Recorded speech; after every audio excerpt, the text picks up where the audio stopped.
Assalamualaikum warahmatullahi wabarakatuh. Perkenalkan, nama saya Nabila Putri. Saya dari Pibar 5C1.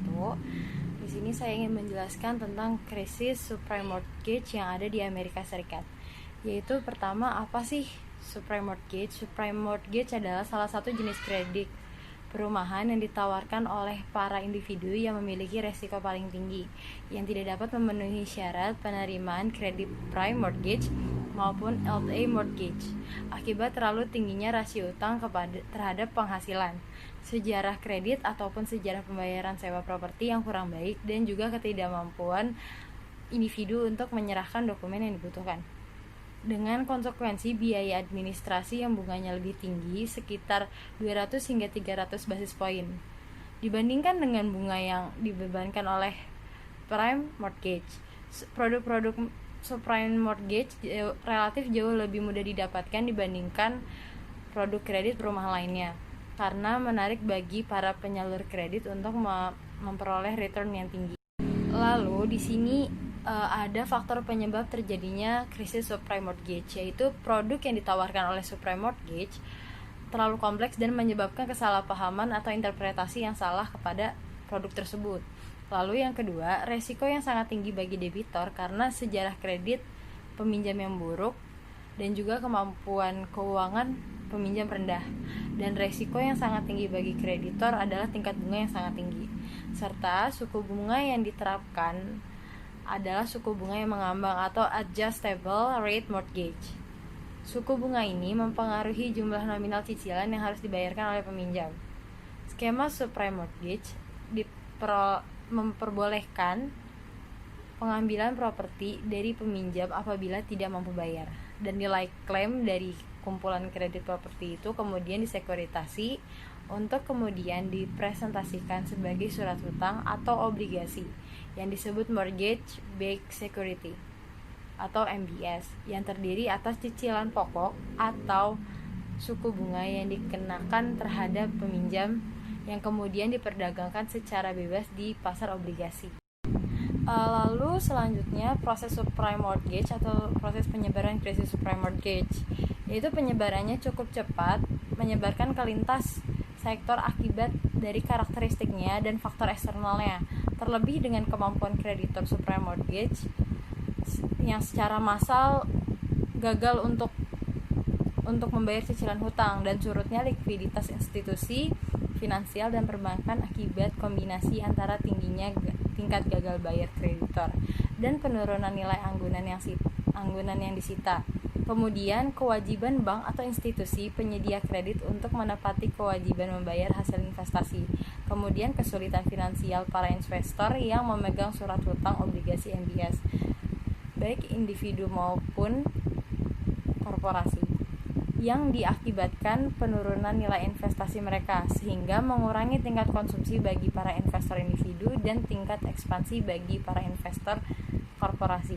Kebijakan pemerintah Amerika Serikat dalam memainkan instrumen suku bunga dan juga kondisi perekonomian yang sifatnya terbuka atau bisa kita bilang liberal.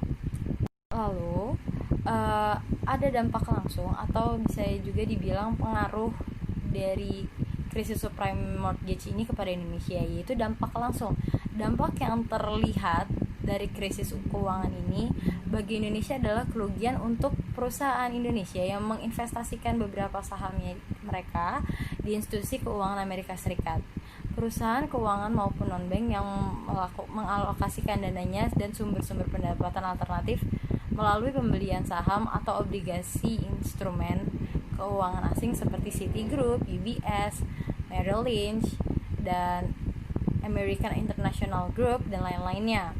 Kemudian dampak secara tidak langsung adalah di sini ya seperti krisis pada umumnya, seperti turunnya likuiditas, melonjaknya tingkat suku bunga, lalu turunnya harga komoditi, melemahnya nilai tukar, dan melemahnya pertumbuhan dana yang dikeluarkan oleh Indonesia.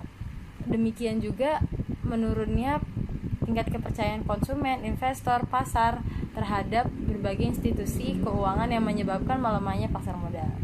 Kemudian di sini ada respon atas subprime mortgage ini, yaitu subprime mortgage itu untuk mengatasi likuiditas atas pasar modal yang telah terjadi pada masa subprime mortgage. Bank sentral dan negara-negara maju yang bursanya terkait dengan industri subprime mortgage menggelontorkan dana ke pasar uang atau open market operation dengan memasuki transaksi repo atau repurchase agreement.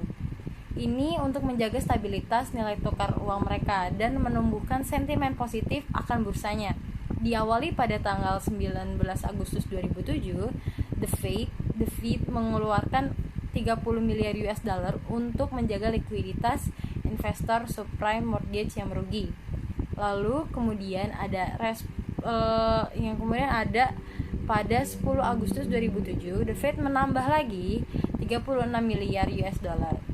Lalu penambahan ini terus berlangsung hingga 16 Agustus 2007 yang mencapai jumlah 29 miliar US dollar untuk memulihkan stabilitas. The Fed juga menyuntikkan dana ke beberapa perbankan dan keuangannya. Pada tanggal 9 sampai 10 Agustus 2007, The Fed menyuntikkan dana 24 dan 6,68 miliar US dollar. Di Eropa, tanggal 10 Agustus 2007, The European Central Bank (ECB) menyuntikkan dana sebesar 61 miliar US dollar. Kemudian juga pada tanggal 13 Agustus ECB menambah lagi dananya sekitar 47,67 miliar US dollar. Dan bagi negara Jepang, yaitu perwakilan dari Jepang yaitu The Bank of Japan atau BOJ menyuntikkan dana sekitar 600 miliar yen.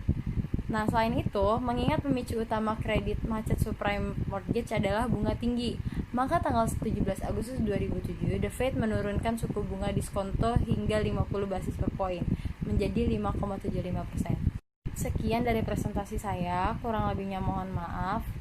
Terima kasih atas perhatiannya. Wassalamualaikum warahmatullahi wabarakatuh.